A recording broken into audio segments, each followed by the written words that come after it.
우리가 함께 나누실 말씀은 사무엘상 16장 1절 말씀입니다. 제가 여러분들을 대신하여 말씀을 대독하도록 하겠습니다. 여호와께서 사무엘에게 이르시되 내가 이미 사울을 버려 이스라엘의 왕이 되지 못하게 하였거늘 네가 그를 위하여 언제까지 슬퍼하겠느냐? 너는 뿔에 기름을 채워가지고 가라. 네가 너를 베들레헴 사람 이새에게로 보내리니 이는 내가 그의 아들 중에서 한 왕을 보았느니라 하시는지라. 아멘.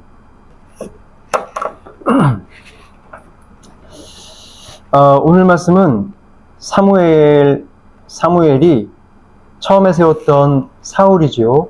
이 사울을 패하고 이제 다윗을 통하여 이스라엘의 2대 왕을 세우는 그 이야기의 시작을 보여주고 있습니다.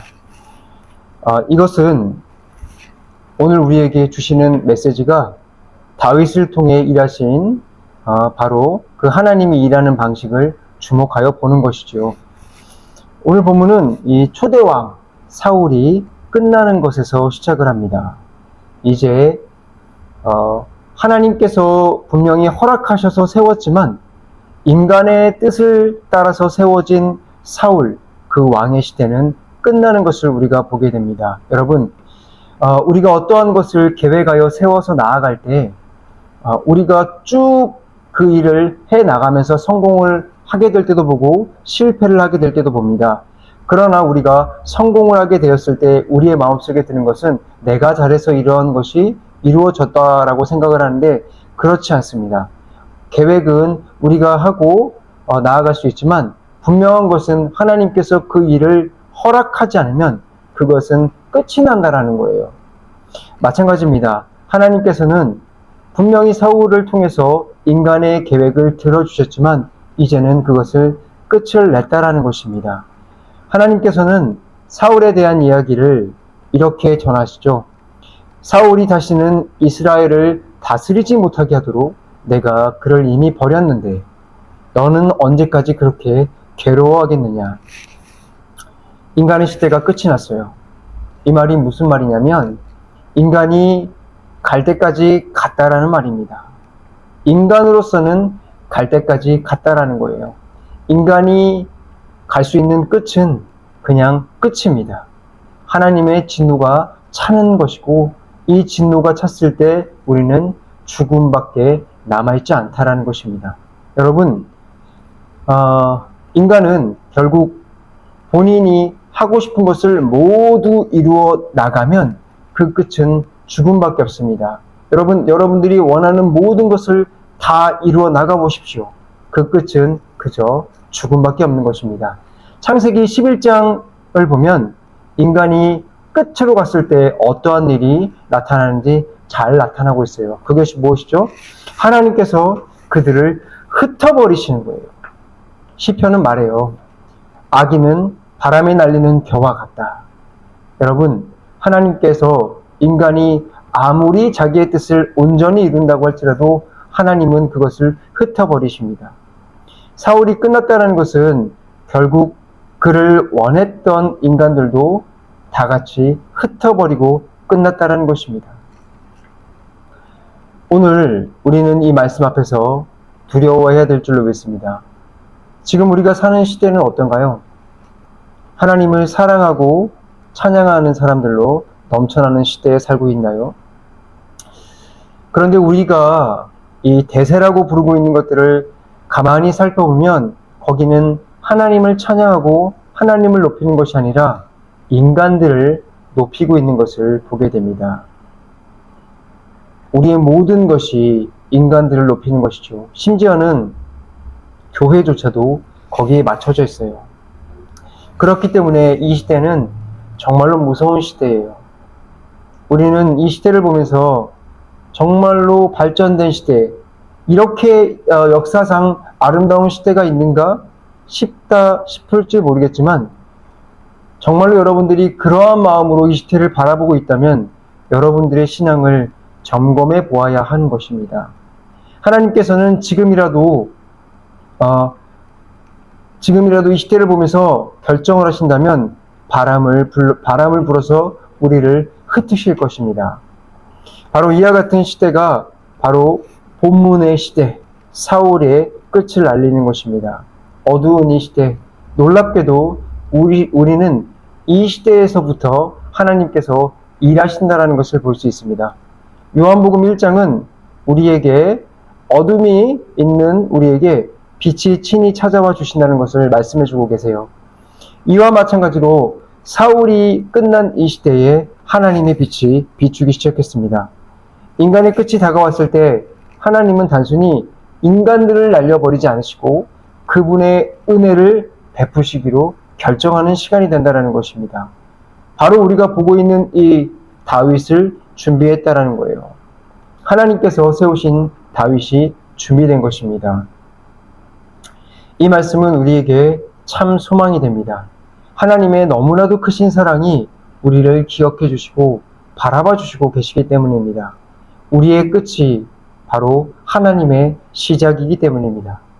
우리는 이 빛을 볼 수 있도록 소망을 해야 됩니다. 하나님께서 은혜를 베푸시는 자들에게는 바로 이 빛을 볼 수 있도록 해주셨어요. 아주 깜깜한 가운데 있지만 빛 그 자체이신 예수님께서 이 세상에 오셔서 우리를 구원으로 인도해 주십니다. 여러분, 이 하나님의 은혜를 들을 수 있음에 우리는 감사해야 될 줄로 믿습니다. 그리고 부디 소경처럼 빛을 보고도 알지 못하지 않도록 기도하시기 바랍니다. 하나님의 은혜의 시간은 바로 지금입니다. 그리고 지금 그 은혜를 입을 때입니다. 예배 자리에 나오신 여러분들, 하나님께서 기회를 주시는 것입니다. 그러므로 우리가 회개하여 하나님께서 베푸신 구원의 은혜를 입으시기 바랍니다.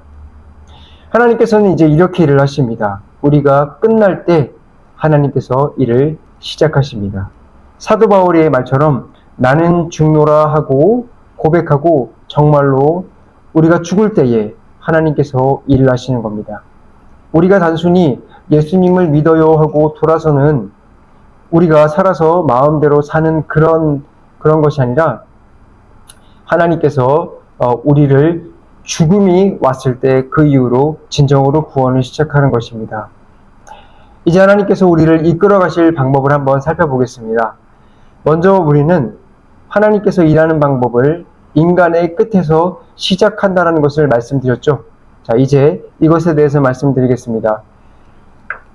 말씀을 계속 이어서 읽어볼게요. 사무엘이 기름 뿔병을 가져다가 그의 형제 중에서 그에게 부었더니 이날 이후로 다윗이 여호와의 영에게 크게 감동되니라. 사무엘이 떠나서 라마에로 가니라. 하나님께서는 자신이 선택한 다윗에게 기름을 부었습니다. 잠깐 다윗에게 우리 시선을 좀 돌려보겠습니다. 사울이 왕이 되었을 때 그는 왕으로 멋진 승리의 모습을 보였습니다. 물론 다윗도 기름 받은 후에 그런 모습이 보였죠. 그렇지만 하나님께서는 다윗에게 기름을 부으신 후에 초반부터 하신 일이 극심한 시련과 시험이었습니다.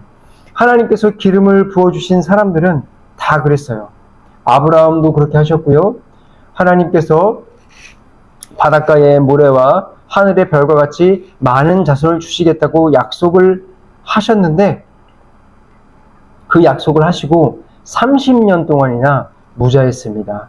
이것이 얼마나 시험과 어려움이 되었겠습니까? 약속을 주시고 하나님께서는 우리에게 괴롭고 힘든 날을 주신다는 거예요. 여러분, 예수님께서는 어떠하셨나요? 기름 부음을 받으시고 어떠한 일이 일어났죠? 바로 성령에 이끌려 마귀에게 시험을 받으러 가셨습니다. 하나님께서는 자신이 택한 자들에게 시험을 허락하십니다. 이것이 하나님께서 일을 이어나가시는 첫 번째 방법입니다.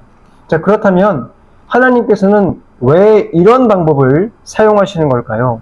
성경에는 우리에게 이것이 두 가지 이유가 있다고 말합니다. 첫째, 하나님의 사람을 오래 참도록 만들기 위해서입니다. 말씀 한 절을 읽겠습니다. 게으르지 아니하고 믿음과 오래 참음으로 말미암아 약속들을 기업으로 받는 자들은 본받는 자가 되게 하려는 것이다. 여러분, 오래 참으라고 성경은 말하고 있죠. 왜 오래 참으라고 말씀하시죠? 하나님께서는 하나님의 백성들에게 이 세상에서 우리에게 구원을 주시고 또 미래에 저 보이는 천국을 우리에게 주신다고 하십니다. 바로 이런 천국을 우리가 유업으로 받기 위해서는 오래 참을 수 있는 능력이 필요하다라는 거예요. 바로 그래서 하나님께서는 우리에게 오래 참을 수 있는 능력을 길러주시기 위해서 우리에게 구원의 기름을 부으시고 시련과 시험을 주시는 것입니다. 이러한 것이 즐겁지 않은 것은 저도 알고 있습니다. 심지어 이게 구원이라면 이것을 피하고 싶은 사람도 있을 것이에요. 그러나 그것은 성경을 몰라서 하는 말입니다. 하나님께서는 고린도전서 10장 13절을 통해서 이렇게 말씀하십니다. 우리가 감당할 시험 밖에는 하나님께서 우리에게 시험을 주지 않는다고 하십니다. 우리에게 아무리 어려운 시험이 닥쳐진다 할지라도 우리는 그 시험을 이길 힘이 있는 것입니다. 아브라함에게 30년 동안 무자하게 하신 것은 그에게 그것을 견디고 이겨낼 시험이 되었기 때문입니다. 하나님께서 여러분들에게 천국을 유업으로 주시기 위해서 시험을 주시는 것은 여러분들이 감당할 시험을 주시는 것입니다. 여러분들을 이것을 통해서 죽이거나 골탕을 먹이기 위해서 하시는 것이 아닙니다. 시험은 즐겁지 않겠지만 여러분들에게 주시는 시험을 걸어가다 보면 사실 그곳에서는 주님이 주시는 기쁨을 맛볼 수 있을 것입니다. 그러므로 여러분들 하나님이 주시는 환난을 두려워하지 마시고 오래 참게 하시는 은혜에 감사하며 기도하며 잘 승리하시기 바랍니다. 자, 우리 또 한 가지를 살펴보겠습니다. 그것은 여러분들에게 굳게 믿을 수 있는 믿음을 주기 위함입니다. 시편 41편을 한번 보겠습니다. 내가 여호와를 기다리고 기다렸더니 귀를 기울이사 나의 부르짖음에 응답하셨도다. 우리가 시험을 받으면 우리에게 소망이 전혀 없다는 것을 몸소 알게 됩니다. 그리고 우리가 구할 것은 오직 하나님밖에 없다는 것을 깨닫게 돼요. 그래서 우리가 자나깨나 하나님을 부르짖게 되는 것입니다. 억지로 내가 하나님을 부르짖어야지 라고 생각하는 것이 아니라 우리가 자발적으로 하나님을 부르짖게 된다는 것이에요. 그분을 부르짖게 되면 우리에게 무엇이 생길까요? 그분을 사모하는 마음이 생기는 거예요. 우리가 힘써서 기도할 때 사모하는 마음이 우리에게 주어지는 것입니다. 여러분, 우리 인간은 그냥 하나님을 절대로 사랑할 수가 없습니다. 오직 하나님의 은혜가 임할 때에만 사랑할 수 있는 것입니다. 그런데 이 시련과 시험이 바로 하나님을 부르짖는 힘이요, 하나님을 부르짖게 될 때 하나님을 사랑할 수 있는 마음을 허락하게 해주신다라는 것입니다. 여러분, 그리고 이러한 사랑의 마음이 허락이 되어질 때 우리에게 하나님을 향한 믿음이 강하게 되어지는 것입니다. 여러분들, 내 믿음이 좀 강해졌으면 좋겠습니다 라고 하시는 분들이 계신다면 하나님이 주시는 이 시험과 시련을 감사하며 나아가시길 바랍니다. 여러분들이 시험과 시험을 통과해 나아갈 때, 천국의 길을 잘 이겨서 걸어갈 때 믿음이 강해지는 것이 바로 하나님이 우리에게 주시는 시험과 시련인 것입니다. 말씀을 마무리하겠습니다. 하나님께서는 다윗을 통해 일을 시작하셨습니다. 그 시작은 인간의 끝에서부터 시작을 하셨어요. 태초에 하나님이 다윗의 하나님이시죠. 그리고 그 하나님이 우리의 하나님이십니다. 하나님은 회전하는 그림자도 없으신, 변함이 없으신 분이세요.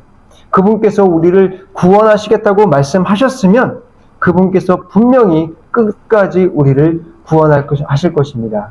그러니 부디 하나님께 바울과 같은 고백이 내 고백이 되어서 하나님께서 분명히 나를 구원하실 것이다, 이 고백을 하시기를 바랍니다.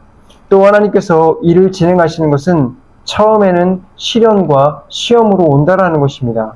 여러분들, 이것은 여러분들을 죽이기 위한 것이 아니라 여러분들을 천국으로, 천국 백성으로 이끌어가기 위해서 주시는 것입니다. 이를 위해서 믿음과 오래 참음을 통해 여러분이 정말로 천국 백성으로 길러지시길 바랍니다.